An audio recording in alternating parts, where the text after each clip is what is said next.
Welcome to the REV Your Agency podcast, the most candid and authentic life insurance and annuity podcast that is hell-bent on helping you be more honest, ethical, productive, and profitable.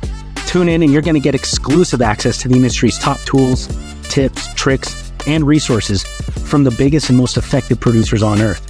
You're going to hear real-life stories of agents that went from nothing to something, zero to hero, and how changing the lives of their clients has changed their own lives financially. Sit back, relax, enjoy the show, and share it with someone you think will find value as well. So, Susan, tell me a little bit about you. Who are you? You and I have never talked before, so who the hell are you?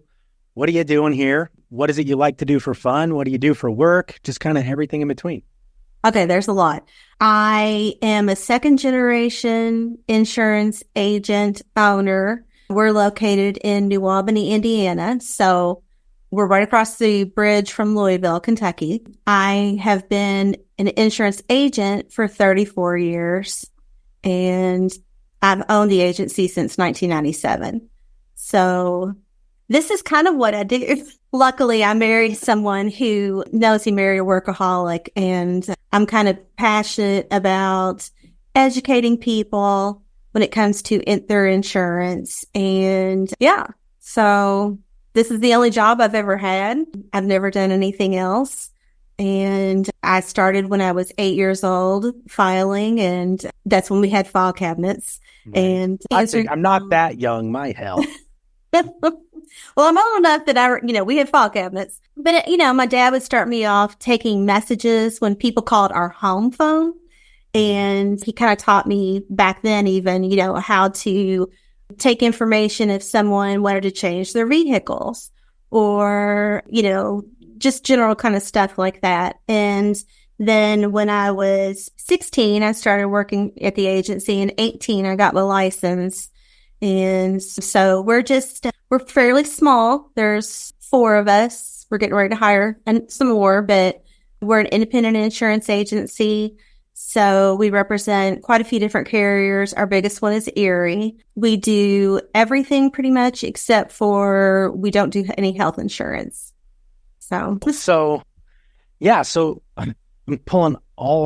picking up all sorts of areas we could talk about and bring some value to the insurance community, our fellow agents. Yeah, a lot of agents didn't get their start in insurance, right? They were selling crack or they were working at the restaurant or whatever they were doing before. Now they're in insurance, but they're on this journey of going from something else where maybe they didn't own it, they worked in it, and now they own it, right?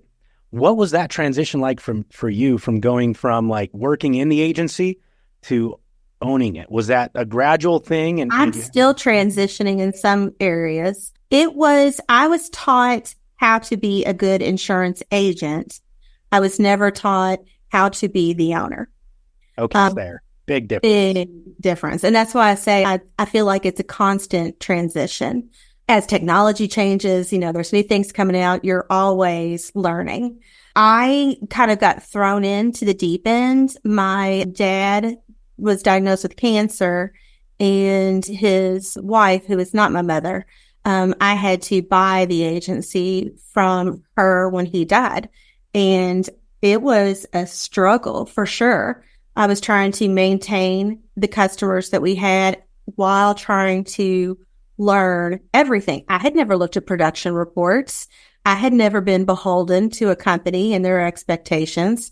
I was fortunate that I had a lady that worked with me who had worked with my dad who took care of the bookkeeping side of things.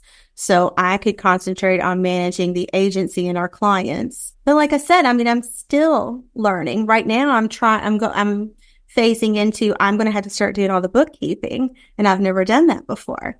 So it's a constant daily journey. Right. So hindsight being 2020 like it is, if you could go back, you said you bought the book in 97? I did. Okay.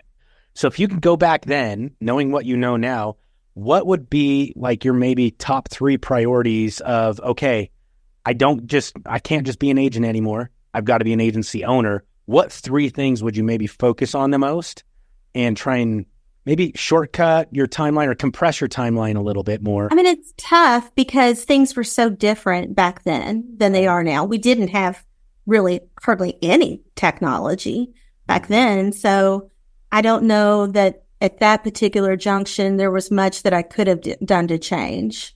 I think, now I guess it's a blessing and a curse, the technology, because there's so much out there that it can be overwhelming. But if you find the right tech stack and everything that fits for you, then you can really offload a lot of the things that you weren't able to do before.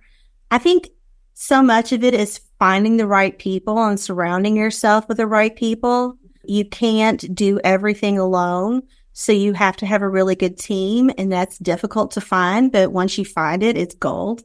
Finding the right, tech that works for you, and then diversifying yourself too. So like right now, where all the insurance companies are like, we don't want home and auto. We want, commercial and life. So if you were all in that area, now you've got to kind of try to pivot and do those other things. So we have always tried to keep a steady, a balance between commercial, life, and personal lines. So okay, so I'm loving where this conversation is going, because your top 3 pieces of like what to focus on as an agency owner that transcend, the timelines really. And because was there tech in 97? Yeah, it just looked very differently, and you'd still have to evolve it, right? I mean, we had typewriters. Yeah, typewriters. But no, so it was team, tech, and then anti-fragility, right? In your revenue resourcing. So you've got some coming in on personal lines, commercial lines, maybe some excess lines, and then life insurance, annuity. There's so many options and opportunities there. Let's kind of take a minute and break each one of those down one by one. One of the quickest, easiest, I think, to hit on would be, tell me about your tech stack, because so like we run a mastermind, we have hundreds and thousands of agents across multiple countries. One of the biggest problems they all have is they know they need tech, but they're too overwhelmed to implement it, or there's too many like, oh my gosh, you could do this one or that one, or what tech stack, or what does your tech stack look like right now? Well, I mean, I don't have the greatest tech stack because I'm one of those people that's still kind of on the struggle bus. Yeah, it's okay. What you have is working, and I think there's value in that. Since we're so heavy with Erie, we use IMS Zanatac. It's, kind of Erie based. We use Levitate for our CRM. We don't even have a rater. I mean, because, we don't really use it. So we got rid of it. I mean, we have, Zapier. We have our website. I mean, we don't have a huge tech stack. We have a lot of different stuff. But so I think there's so much value in that, though, for people to understand. Like you're running a good agency, a multi-generational agency, and you're not overcomplicating it, right? You've got an AMS. Well, that's it. Because I've gone to so many conventions and so many of these national meetings, and they throw so much at you, and you just have to kind of think what is most beneficial. And some of them have come and gone. Like I've used some, dabbled in some, got rid of some. We do use Canopy Connect. That's been a great resource for us, and I think it's well worth the money. Our CRM is great. There's all kinds of different ones out there, but we've had the best success with Levitate. We like them, so we continue to stay with them. Yeah, we just try to keep it as simple as we can. Yeah, I like that. You've got an AMS, your agency management system. You've got a CRM. Like these are some of the basics I think people need to start with. Forget all the noise and the marketing programs, and get an AMS, get a CRM. Yeah, you're using Zapier, so that's just for folks listening. That's what's going to help tie it all together. Right. And then you said you had one other. Well, we use Canopy Connect to get the intakes for our quotes. I mean, we use FormStack for e-signing, and we use FormStack for doing reviews. So, yeah, those are our big ones. I think that's perfect, though. It's simple. Like the two biggest issues we find when we're trying to, and we do a lot more than just helping people like automate their business, but when we're just having that conversation, I just got off a call. We have a weekly call for our mastermind. And that was the topic of conversation today, is what programs and systems should you be using? That's always a big one. Yeah, and you've got some agencies that they're doing no production, but they've got 20 programs and systems, and each one's going to be the magic pill. And it's like... Right now, for me, I think the biggest thing, and I think this is key for most agents, is we're utilizing, we do our videos for all of our proposals. And the video proposals right now are like the key, I think, number one piece of tech that we use in the whole entire agency, truthfully. Are you using like Loom or GetAccept for that? No, we're doing it through our website. Oh, cool. Cool. So that was the other thing you mentioned, your website. Agents need a freaking website. If folks can't find you, like, why would they do business with you? You know? Right. Well, and I mean, that truthfully has been such a game changer for me, because I did like to educate, so I can do that through the video. So they're not just, being emailed a quote and people don't read your email. They're looking at the bottom line and the numbers. And I don't even do that. So in the video, I shoot them so many different numbers and say, it's going to depend on what you want to do. So they don't have a hard number in front of them. And 9 times out of 10, they will call me and be like, this is the best thing I've ever seen. So I think right now that's my best piece of tech. I love that. I love that so much. I think website is probably one of the most underutilized.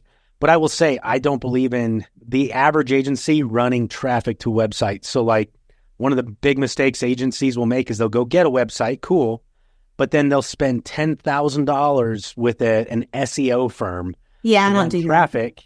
I mean, you can work your Google and do just as well. Put some updates on your Google, add some photos, get some reviews through your Google, and that does just as well as spending all that money, in my opinion.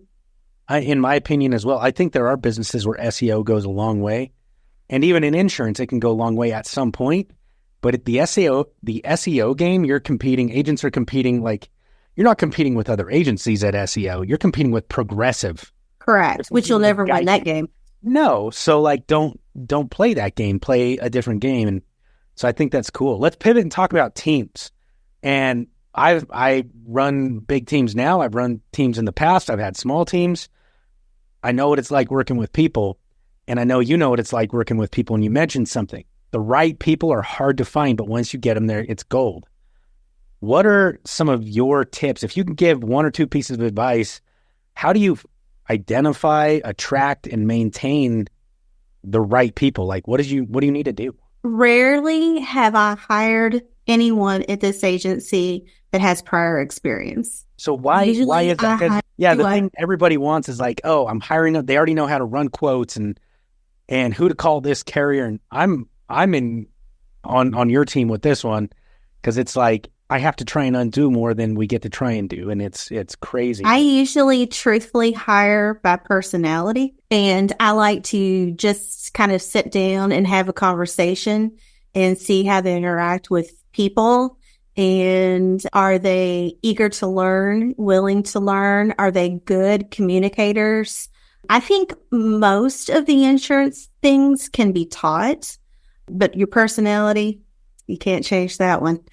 Now, sometimes you miss the mark. They're not, maybe they don't show up for work often, or things like that. And you can't teach drive and ambition. They either have that or not. And I think a lot of times you can filter that out by, you can look at the resume, but just having in-depth conversations with people. And then, we do a 30-day trial period to see how it goes. And some people decide that maybe insurance isn't for them. It's, especially in 2023 and 24, so far, it's not been super easy. People are crabby and they're upset. And, you've got to be able to have somewhat of a thick skin right now in this industry to be able to deal with that. But we've tried Indeed in the past to hire. We've tried just about everything. And truthfully, what I usually do was I will reach out to my quote unquote biggest fans, the people that love me, love the business, and refer a lot of people to me. And I'll say, here's what I'm looking for. Shoot it out to your network. And that's normally where we get most of our people from. Okay, so there's so much to unpack there because you said so many great things. One of those was that like you can review their resume, but I will say this for my own businesses. The day I quit accepting resumes, I'll literally Did you quit? in a help wanted post, for the last 7-8 years, whether it's a help wanted post or when I'm like, hey, shoot this out to your network, which is something I'll hit in just a second here. I'll literally tell them, do not send me a resume and no, there's not an application. If they're interested, here's what they need to do. And usually it's send an email to this and it needs to include these things because I want to see, can they follow instructions? I'm going to see from the email they send, can they communicate in written form? And that's going to earn them a verbal conversation. That's a lot of what I'm looking for. Personality. Yeah, that's good. So what I'll ask them to do is shoot me an email. I need 2 to 3 paragraphs with 3 to 5 sentences each, and tell them to look me up. Like my business, I've worked hard to make sure I'm online. Look me up, learn a little bit about me, and tell me why in that type of format they would be a good fit for the opportunity here with my business and what they're going to help bring. And if they can't do that, they don't even get an interview. I don't care about the resume. I don't care. I mean, that's pretty good. It's been such a game changer for me. Maybe we should do videos too, like shoot me a video. For real. It's getting to that point because you got all these people that are such keyboard warriors. They're so good. And then you get to an interview. Yeah, right. Well, you can do AI too, which can for you. Right. AI can't really do your video yet. So, or maybe it can. AI. AI can do videos now. It's getting crazy. Can't trust anything anymore. No, you really can't. But at the same time, if somebody did that, I'd probably still give them a live interview because that shows a lot of initiative. They might be good at something in your... Right. And it's like, well, maybe I don't need you as a CSR, but let me get you working on some of the tech stuff on the back end. Right. Seriously. So tell me, because like I say, you talked about team, you talked about tech. I think the big one people are missing, those anti-fragility in their business. Just that diversity was the term that you used. How has that been a game changer? I know anyone listening that is doing personal lines right now, especially in cat states, they're like, they get it. But there's a lot of folks who don't get it. Maybe you share a little bit about what's going on in that world and what it's done. And what I hope folks understand as they're listening to you is that could happen in anything like life insurance. Your state and federal legislatures could come back tomorrow and be like, hey, we're no longer going to protect cash values in policies or there's so many different things that could go wrong tomorrow. And if that's all your income, you might be screwed. You might be screwed. So would you mind talking about that? Since I would say this past fall, we have really concentrated on our existing book. And I mentioned earlier, we do the reviews. And part of our review process is we want to go pretty deep. Like we want to know where everybody in your household works. Do they have any existing life insurance now? And if they do, that's great. But who is it through? Is it through your employer? And we spin it as, look, we want to be your insurance agent for everything in a perfect world. But if we're not, that's okay. But we're going to keep all this information here. So if you die, your family will probably find an auto ID card or something, and they'll probably call us first and want to know where your business insurance is, where your life insurance is. And we'll just keep all of that stored safely in our agency management system. And so that has worked really well for us. And then that gives me the opportunity to be like, oh, you only have life insurance through your employer? Well, let's look at that. Because in some circumstances, you possibly can put it with maybe your auto and home insurance carrier and get a bundle discount. Or, maybe you need to add this policy, or maybe we can look at an annuity for you. Oh, you have a business and you don't have any business insurance? Well, let's look at that as well.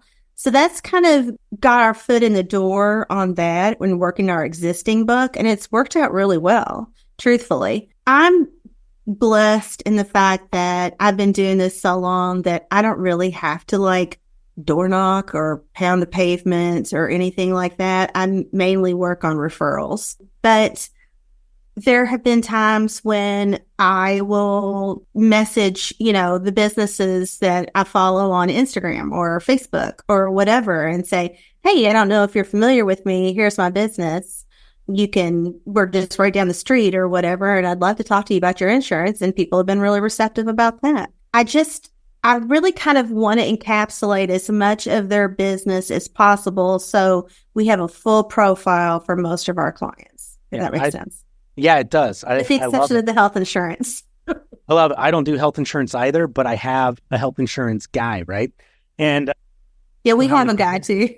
Yeah, how we position it is it's like, hey, you can't be the best at everything, and but we can partner with the best of everything. That's why my partner over at XYZ Insurance, does this health insurance stuff. We would love to link you up, and because I make the link up, it's carries the same value when it comes to like persistency and as if I had written it myself. Like oftentimes we'll even get phone calls and it's like, hey, on my health insurance, it's like, oh, remember, that's not through us, but let me get you transferred over to their office. And because it's hard when you're handing somebody off. It's like you're giving them your baby and you have to be able to trust them to take care of that baby, because if they don't, then that comes back on you and looks negative. Mm-hmm. So it's important that you have those good relationships. Yeah, I love that. Have you implemented questions? So here's a question for you, I guess. How hard have you worked to implement questions? Have your team implement questions on like that cross-sell opportunity? So let's talk about like the example of life insurance. That's my forte. And getting that client, you're going through who has your life insurance. Oh, you have it through work, instead of approaching the home and auto bundle, or in addition to that, using some questions that really drive a more poignant conversation. Yeah. Has better persistency, better premium, which usually means better coverage. So like an example would be something to the effect of, oh, you have it through work? That's fantastic. Do you mind if I ask you just a few questions about that? Number one, do you plan on working till the day you die? Oh, you don't? Okay, well, let me ask you this. When's the best time to have life insurance? It's when you kick the frickin' bucket, right, Mr. Jones? And I know a lot of us are like, well, I won't need it at that point, or whatever the case may be. And hopefully that is the case. But I was raised and told that there's two guarantees in life. Have you ever heard the same thing, Mr. Jones? Yeah. And Mr. Jones is going to say what? Death and taxes. Right, exactly. That's what we've all heard. Well, did you realize life insurance is a guaranteed way to out-invest both death and taxes? So if that's an investment, if let me ask you, Mr. Jones, do you like to win on your investments? So if you like to win on your investments, and if the best time to have life insurance is when you die, and you don't plan on working until the day you die, don't you work hard enough for your money that you deserve to put away your thousands per month? You deserve to put away 20, 30, 40 bucks a month to guarantee you beat both death and taxes on the back end. Doesn't that make sense? That's one of the things we can help you with. Good stuff. Have you, I guess, had any experience or thought about implementing some of that with your team? It's hard for the team. Sometimes it's easier for me than it is for the team sometimes, because I think they get caught in the weeds a lot. Yeah. And, the phone's ringing and people are coming to the door and they're trying to make changes and things are going on. And sometimes they forget to ask the questions that they should. It's easier when we are doing the initial for them, because those questions are written down, or when they're doing the review, those questions are written down. That's still a struggle that we're working through, is trying to, get that on every call. Right. That's every agency struggle, by the way. Yeah. Like all the hundreds of agencies we're working with, that's their primary struggle is like, okay, I can do this as the owner now. How do I get my team to do it? Because they're told do this, and it better not take you 4 hours to process that auto change. Well, that's just it. I mean, I try to listen to them when they're on the phone, and I make notes. But like if someone's talking about, oh, did you just hear my 5-year-old screaming in the background? I'm like, how's a 5-year-old? And I'll be like, oh, how many kids do you have? And I'm writing that down. Right. And so that's what I try to do. And then I'll make a note in the agency management system, so I know, later, and I know what some of their needs are. So if we have to get off the phone quickly, or if, something happens and the conversation gets diverted, I have that information that I can go back to later. And that's what I'm trying to impart. So even if you don't necessarily do it on that initial phone call, then you can follow up. You've got the information. You can go back later. Yeah, I love that. Here's my question, because this is something I struggle with too. Like, I do really well. I call it peripheral vision. I'm having this primary conversation. I've got the points I want to talk about and the questions I want to ask. But then something unexpected happens. 5-year-old pops up in the background. I've got the peripheral vision to be like, oh, no, that's totally fine. I've got my boys too. How many kids do y'all have? How old are they? And I'm fine. Like, here's all these additional opportunities. Maybe we need to put those kids on the auto policy, even though they're not drivers. Should they still go on that auto policy? Probably. Right. On like your accidental death and dismemberment endorsements, and maybe some child's life insurance and like all this stuff, right? That's peripheral. The thing I struggle with my team, and I've hired people that just naturally have it and they tend to do better with me, frankly. But if I could find a way, I want your thoughts on this. If I could find a way to teach peripheral vision, like paying attention and asking that additional question, I don't know. What are your thoughts on it? How do you get your team to do that? I don't know that it's something that you can teach. I mean, if you could figure that out, I think you could retire from insurance and be a millionaire. Because I think that's the $1 million question that we all ask. But I think it's kind of just like your personality type and something that you have or you don't. I have some people who, and I guess that's what makes sometimes a good team is the yin and yang too. I have some people who are so detail oriented, and I can trust them. They will boom, boom, boom, get it done, but they don't think outside of the box at all. Then you have some people who think way outside of the box, but it's hard to get things done in a timely manner. So it's almost like you need that diversity in the office too. So I don't know how you train it. I just try to tell them to listen as much as possible, take notes. I don't know. I can't answer that question. That one's above. Yeah, no, I like it. It's such a powerful skill set. Something I used to teach. Yes. So when I first launched my first agency, it was a multi-line agency. I was captive, and I was kind of just dropped on my face, and I had no idea how to find business. So I was like, how can I guarantee I get conversations? Well, like, I can't even guarantee somebody doesn't walk away from me at a mall. And if I'm at the mall and I chase them down, I'm going to get arrested. But I can go to their home. They're going to answer the door. I can put my hand in theirs. So we actually started with door knocking, and I don't regret it. At one point, I had a team of 9-10 door knockers full time. That's all awesome. of them making high 5-figure, 6-figure incomes back in the early 20-teens, and doing really well with that. But one of the things I always tried to teach them was like, hey, here's how we knock doors. We didn't knock doors to sell policies. That's one of the first problems insurance agents have. You'll turn people off because they're too savvy to that. Yeah, we knock doors to get contact information. We'll reach back out, and if you're interested in a quote at that time, let us know. And if you're not, that's okay too. And we got so much contact information that, it was amazing. We still use it. But I try to teach them like peripheral vision. If you're walking up to a door and there's toys in the front yard, write that down on your lead card, because now we know. We don't even have to ask them. We know, and we're not going to bring up, hey, tell me about your kids on the doorstep. That's freaking creepy.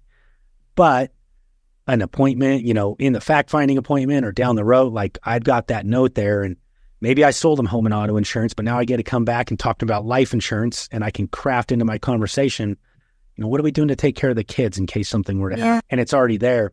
Well, kind of like what you're saying, not to interrupt you, but information is power. The more information you have, the better off you are. Right. And it's those things. It's like you're walking up to the house anyways.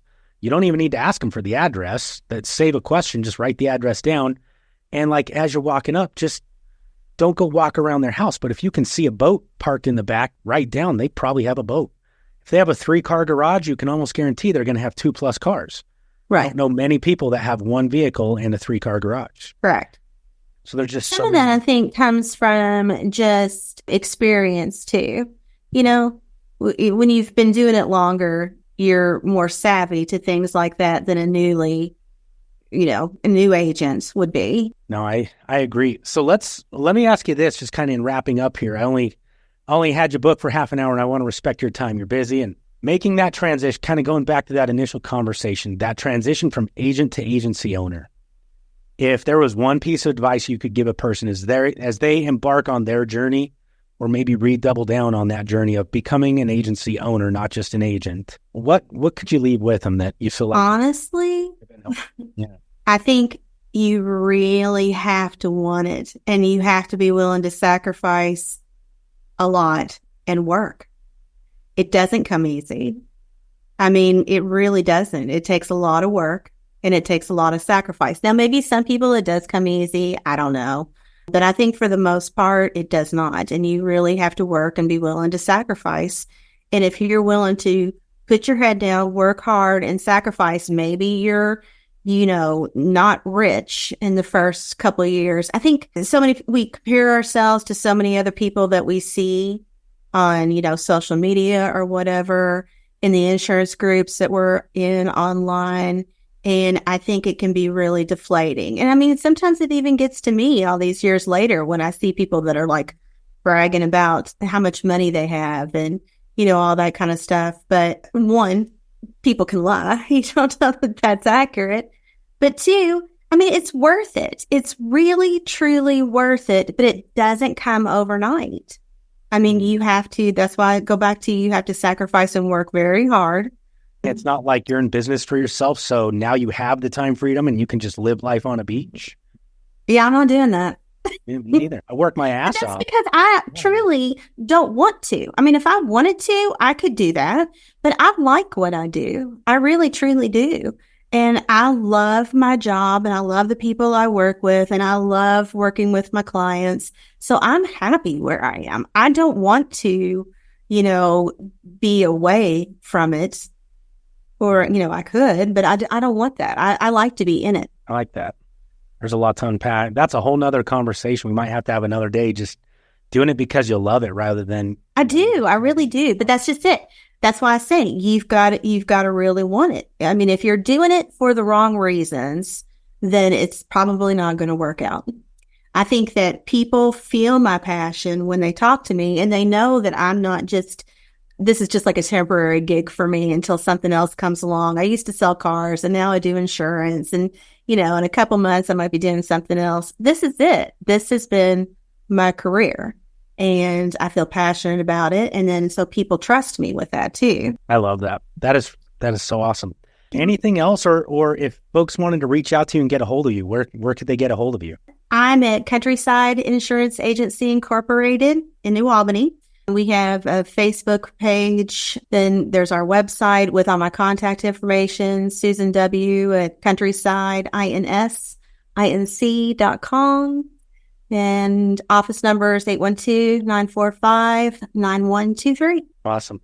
Thank you so much for your time. Yeah, I've enjoyed talking to you. This has been another excellent episode of the REV Your Agency podcast. Remember something, nothing happens if you don't do the damn work. So take what you got from this, take what you've learned and go implement it today. It's not about having everything. It's about having one thing and implementing it every day so that you can take your production, your agency, and the lives of everybody around you to the next level. If you could use some help with it, hit us up at revagencysyndicate.com and jump in. We run a mastermind that is dedicated and hell-bent 10 times more than this podcast could ever be into helping you have the education, collaboration, and accountability that you need to go to the next level. Whether you are captive, independent, whether you're life only, or you focus on multiple lines, it doesn't matter. We're here to help. Let us help you.